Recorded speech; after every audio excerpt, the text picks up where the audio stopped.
Existem alguns primórdios, existem algumas premissas básicas que você precisa enraizar na sua cabeça para que depois, ao longo do estudo do direito, você sinta muito mais facilidade de entender a lógica por trás do direito. A teoria da argumentação jurídica ela é muito relevante para você entender a lógica que existe por trás do mundo jurídico. Sem entender essa lógica, você vai ter muito mais dificuldade de assimilar os conceitos, institutos, requisitos e tudo mais. Então o direito ele é lógico em certa medida, na maioria dos casos ele é lógico sim, né? E você precisa entender da onde que deriva essa lógica, da onde decorre essa lógica, beleza? Então vamos lá, nesse vídeo eu vou falar então sobre a teoria da argumentação jurídica, falando sobre assim, os preceitos básicos daquilo que você precisa aprender e saber sobre teoria da argumentação jurídica, que eu acredito que vá enriquecer aí na sua caminhada ao longo da sua graduação, enfim, do aprendizado do direito em si. Vamos lá então. Então a argumentação jurídica, nós temos aqui, é um conceito amplo, como eu te disse, é uma teoria bem grande, e o primeiro tópico que você precisa entender é o seguinte: a argumentação jurídica ela tem como base a lógica, e a lógica ela está relacionada com a razão.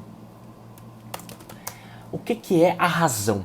A razão é um atributo humano que está dentro da cabeça, está dentro dos pensamentos humanos, que através dela os homens conseguem emitir conclusões, conseguem agir de maneira sistematizada, organizada, é através da razão. Então, o que é a razão? A razão é um atributo humano que propicia, que proporciona o pensamento sistemático, cognitivo, e a partir disso faz com que o homem crie inovações, haja de maneira diferente, haja de maneira contrariamente aos seus instintos, o que os animais não possuem. Inclusive teve um vídeo falando sobre personalidade jurídica e eu expliquei o vídeo que está, eu não lembro agora onde é que ele está no YouTube, só pesquisar lá personalidade jurídica, Vitor Henriques, e eu falo que a razão é um atributo inerente do homem e a partir deste atributo, a partir tão somente dele, que os homens possuem personalidade jurídica. Se você está aprendendo isso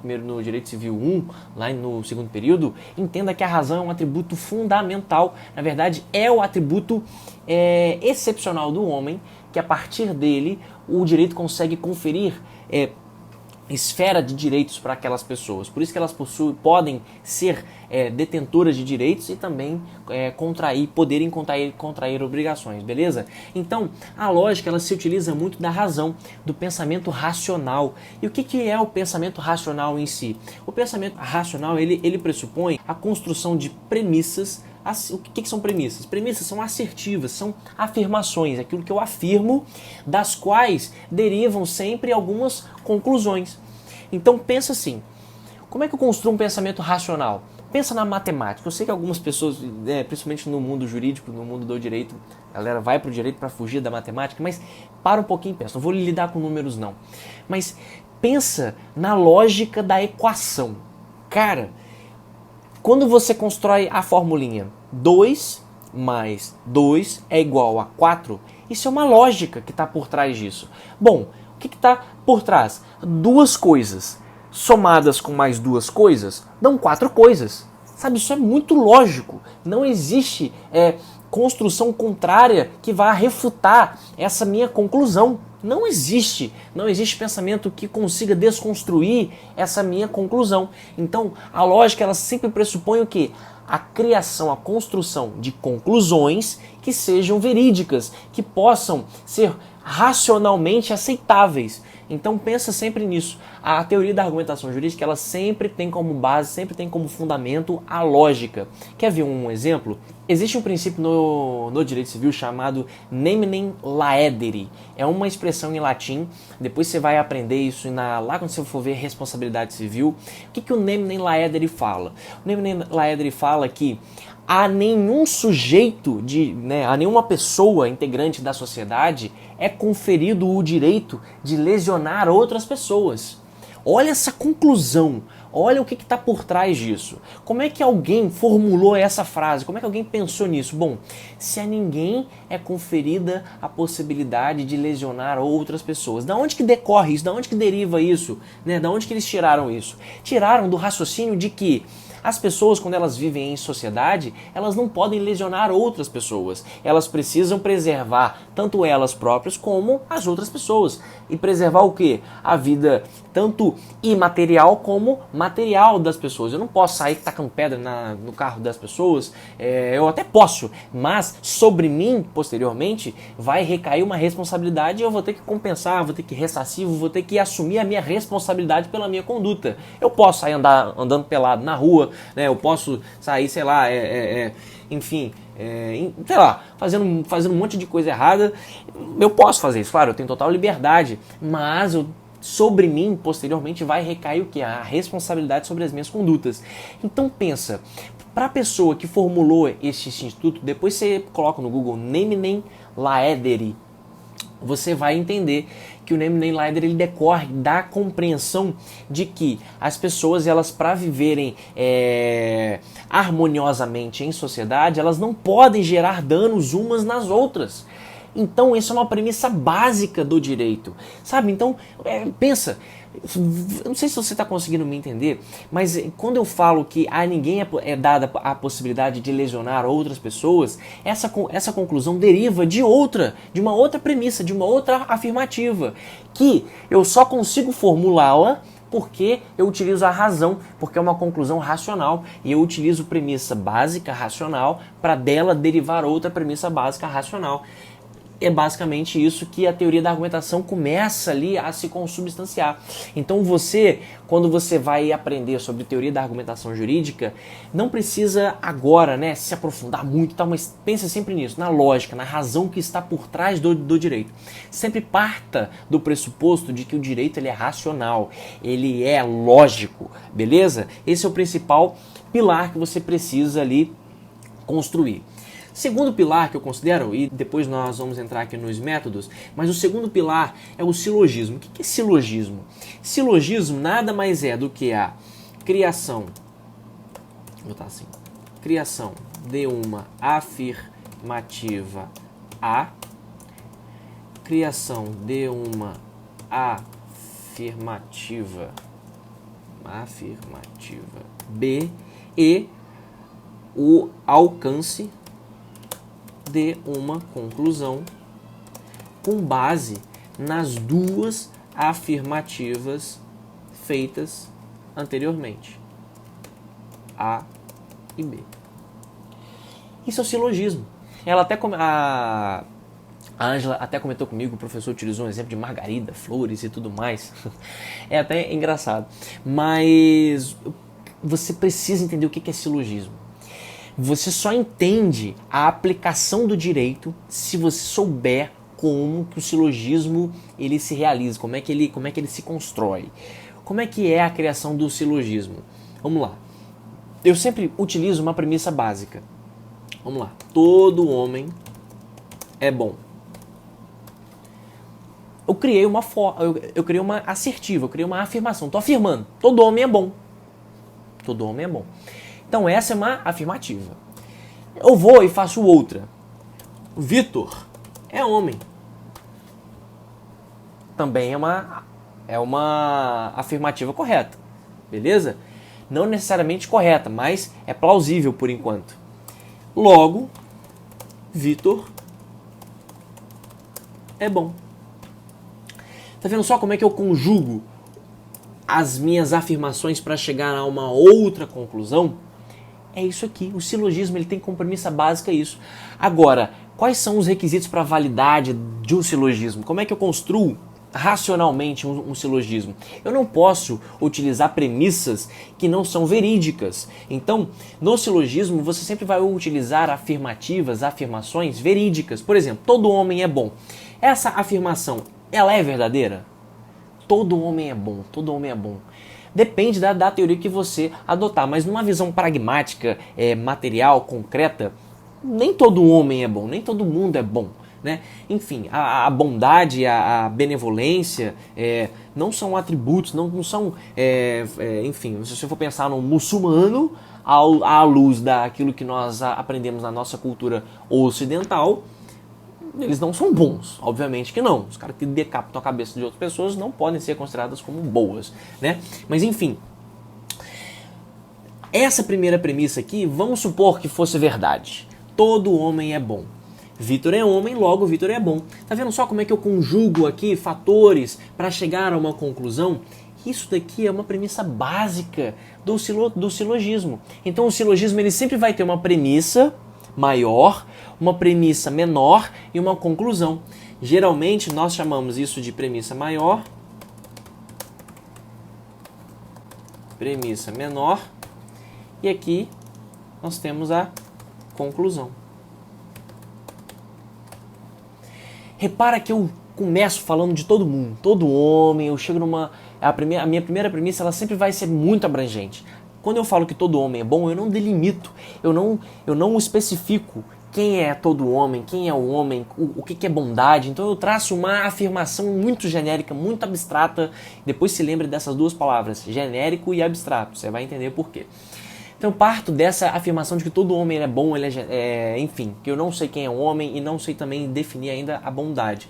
Depois eu entro numa premissa mais específica. Então repara, eu começo ali da maneira mais abrangente possível e eu vou afunilando a minha especificidade no raciocínio que eu estou criando.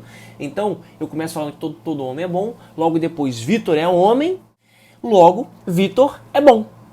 Pronto, conclusão feita. Agora, a investigação por trás disso, se é uma falácia, se não é, isso daí você vai aprender depois. Mas nessa primeira aula, o mais importante eu quero que você entenda é isso, que o silogismo, ele é muito importante para você entender depois a aplicação do direito, como é que o direito se aplica. E eu preciso que você entenda que ele tem essa formatação, uma premissa maior, outra premissa menor e uma conclusão. Show? Ótimo, beleza, bacana, entendeu o que é silogismo? Então silogismo é um método de criação racional de ideias, beleza? Algumas pessoas vão traduzir isso em tese, antitese ou antítese e depois síntese.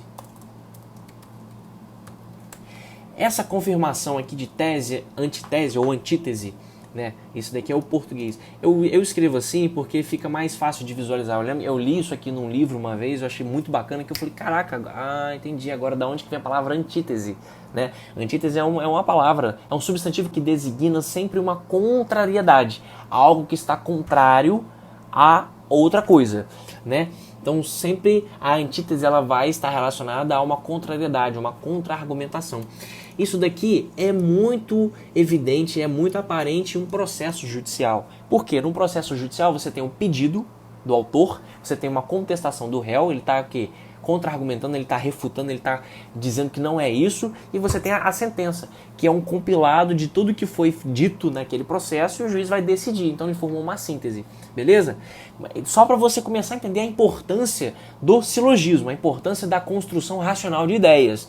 Num processo nós utilizamos isso. Essas palavras, tese, antítese e síntese, eu leio isso em sentença aqui da primeira vara civil, da comarca onde eu resido. Então, você tem que se familiarizar com isso, você tem que aprender esses conceitos, beleza? E aí, vamos lá. Depois que você entendeu mais ou menos o que é o silogismo, você vai entender os métodos. Isso daqui é para a próxima aula. Você vai aprender os métodos. Quais são os métodos? Nós seres humanos, nós temos basicamente duas formas de construir aprendizado, de assimilar ideias, de fazer conclusões. O primeiro método, a primeira forma que o nosso cérebro, o primeiro mecanismo, instrumento, metodologia que o nosso cérebro possui, é através da dedução. O que é dedução? Sempre que você ouvir essa palavra, dedução, método dedutivo, você vai pensar em razão. Então, dedutivo ele sempre vai estar relacionado à razão, à lógica, beleza? Que é o que nós fizemos ali em cima agora. O silogismo nada mais é do que a construção de ideias com base no método dedutivo. Por quê? Lembra que eu falei que nós partimos de uma premissa bem genérica, bem abstrata, e nós vamos afunilando até chegar a uma conclusão um pouco mais específica? O método dedutivo ele tem como premissa básica isso. Partir de premissas gerais, genéricas, e a partir delas construir as mais específicas. Então o método dedutivo ele é feito assim, beleza? A partir da construção racional de ideias mais abrangentes, mais genéricas, você vai afunilando até chegar a uma determinada conclusão mais específica. Então o método dedutivo ele sempre parte do geral para o particular.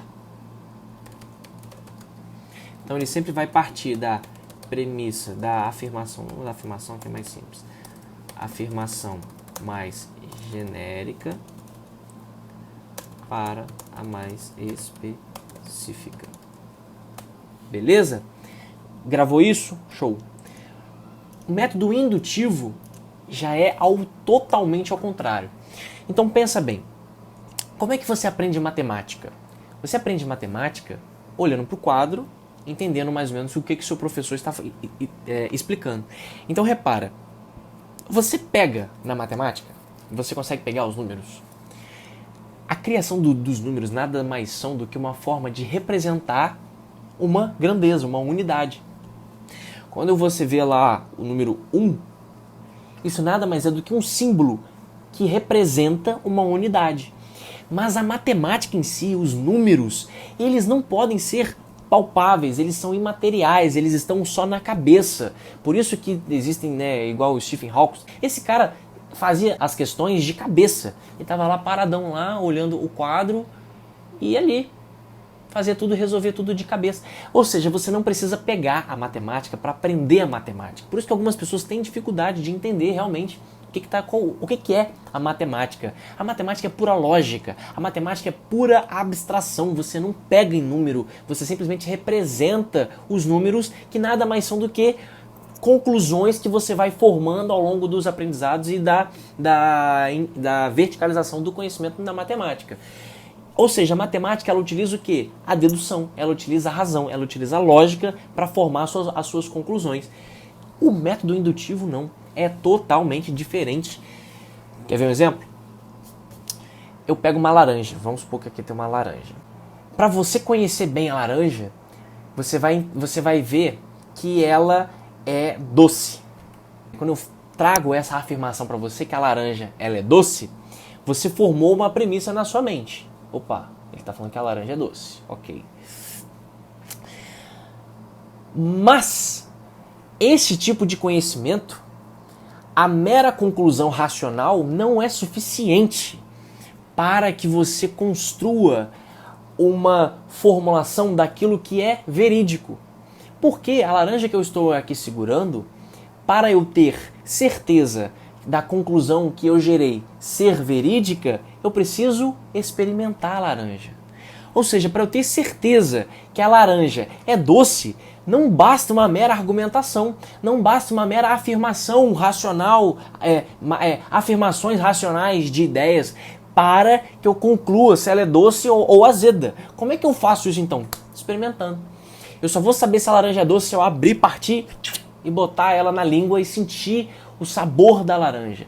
E aí entra o método indutivo. O método indutivo, então, ele parte do quê? Não da razão, mas o método indutivo ele parte da experiência. Olha isso. Então, presta atenção comigo. Existem duas maneiras de você aprender coisas. Concluindo, fazendo construção racional de ideias, ou experimentando, ou vivenciando, ou estando no mundo empírico. Então, a utilização do método indutivo, ele pressupõe o quê? Experiência ou empirismo. O empirismo é a forma que você constrói as suas conclusões dentro do método indutivo. Então repara que é totalmente ao contrário do método dedutivo. Porque na medida em que, ao revés de utilizar a razão para construir as suas lógicas dedutivas, no sistema indutivo você utiliza a experiência, você utiliza as sensações, aquilo que você está sentindo para criar determinadas conclusões. Perfeito? Então, no método indutivo, você utiliza experiência. Então, quando você utiliza a experiência, geralmente você parte de uma premissa mais específica daquilo que você está sentindo e você tende a gerar conclusões mais abstratas. Por exemplo, eu peguei a minha laranja, chupei a minha laranja, vamos supor que eu acabei de pegar ela de um pé de laranja. Peguei uma e provei. Caramba, que laranja docinha e tal, bacana, show de bola. Eu posso dali fazer uma conclusão. Bom, o pé de laranja possui frutas. Uma fruta está doce. Logo, todas as frutas daquele pé de laranja são doces. Então olha isso. A partir de uma experiência que eu tive, que eu provei uma laranja de uma determinada árvore, eu posso concluir que aquela árvore dá frutos doces, dá frutas laranjas doces, ok? Então, quando você utiliza o método da experiência, você tende a iniciar com afirmações específicas para resultar, né? Melhor, uma afirmação mais genérica. Genérica barra abstrata barra abrangente. Eu lembro que eu estudava isso na época do meu ensino médio.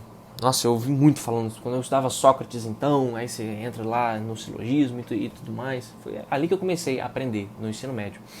E quando o professor trouxe essa diferença, eu sempre confundia. Falei, caraca, qual que parte do geral? Porque eu sempre aprendi. Um parte do geral para o mais específico e o outro é vice-versa. Parte do específico para o geral. Mas como é que eu gravo essa jossa? Vamos lá. Você tem que gravar, então, primeiro, que a dedução utiliza a razão. E a indução, ela utiliza a experiência, o experimento, as sensações, os sentimentos, para formar as conclusões.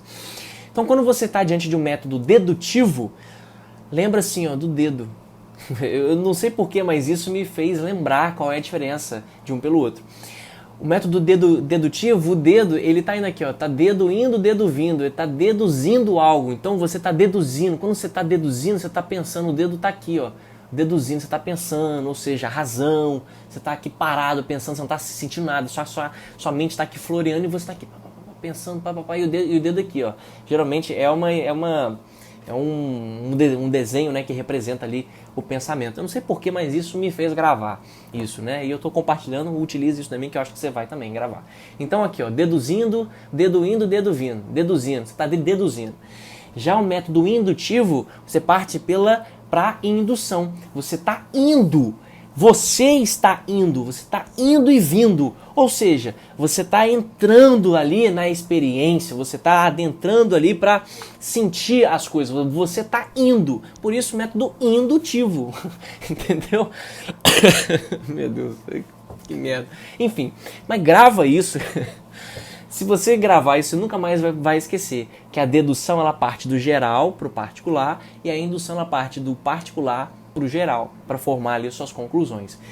Olha, se você tiver esses conhecimentos um pouco mais enraizados na sua mente, tenho certeza que você vai estar um passo à frente de muitos outros alunos, muitos outros acadêmicos do curso de Direito, beleza? Isso tem uma relevância, gente, vocês não estão entendendo a relevância que isso tem. Eu falo isso muito porque nós só vamos descobrir isso depois. O método dedutivo, só para você ter uma ideia, a sentença num processo judicial, que é o ato, né, mais importante de um processo, a sentença ela é feita através do método dedutivo. A criação de normas jurídicas, a criação de leis pressupõe a criação de premissas genéricas. Depois eu vou fazer um vídeo, né, falando mais especificamente sobre isso, mas eu preciso que você entenda isso. A criação de normas abstratas, normas jurídicas, aquelas normas que estão lá no artigo do Código Civil, do Código Penal, da Constituição, elas são normas abstratas, são normas genéricas, são normas abrangentes que tentam regulamentar o maior número de casos possíveis. Pode ter certeza que em um artigo do Código Civil não vai estar o nome de ninguém. né? Por quê? Aquele artigo ele foi criado não para se dirigir a uma determinada pessoa, mas sim para a sociedade inteira. Então, quando o legislador ele cria uma norma, ele está criando uma premissa básica, uma premissa maior, ele está criando uma premissa abrangente, uma premissa genérica, abstrata. E isso você só entende com mais profundidade quando você aprende o que é o silogismo. O silogismo, lembra que eu falei? Ele parte de uma premissa maior, ele vai chegando a uma conclusão de uma premissa menor e ele chega numa conclusão. A aplicação, a sentença judicial é a conclusão no silogismo. A premissa maior no processo é a norma jurídica abstrata. Depois você vai entender isso melhor, mas só para você começar a sentir o gostinho. A premissa menor é o fato, é o caso concreto que pode estar ali, eu vou utilizar uma palavra mais específica, mas esse caso concreto está subsumido, ele está interno, ele pode se encaixar naquela premissa maior. Por isso que a premissa menor, ela às vezes decorre da premissa maior. Enfim, é muito importante saber o que é o silogismo, como é que ele se aplica, a diferença do método indutivo para o método dedutivo, a diferença entre sensações e razão, entre conhecimento empírico e conhecimento racional, lógico, beleza? Acredito que de posse desses conhecimentos você vai aí angariar com muito mais facilidade os outros passos, os outros conteúdos do direito, beleza? Bom, esse é o vídeo de hoje. Gostaria de agradecer a Ângela mais uma vez por ter feito essa sugestão. Se você tem alguma sugestão de algum conteúdo que você tenha dúvida, coloque aqui no comentário, deixa ali, fala, Vitor, tem um conteúdo X que eu não entendi bem, se você puder fazer um vídeo sobre isso, me ajuda aí e tudo mais, eu vou ter o maior prazer em gravar esse vídeo pra você, beleza? Vai no meu Instagram, entra lá, é Vitor Endireitar, me segue lá, eu faço algumas publicações quase que diárias. Vai no Facebook também, curta a página Endireitar, dá um like aqui no vídeo também para mostrar para o YouTube que esse conteúdo tem que ser distribuído para mais pessoas, tá bom? Se você ainda não é inscrito, se inscreva no canal também para você não ficar por fora de nenhum vídeo que eu for postando. E é isso. E vamos seguir rumo à construção do que eu chamo de raciocínio jurídico. Depois que você forma esse raciocínio jurídico, você tem uma facilidade absurda para construir as outras áreas mais específicas do direito, beleza? Então um grande abraço aqui e eu te vejo no próximo vídeo.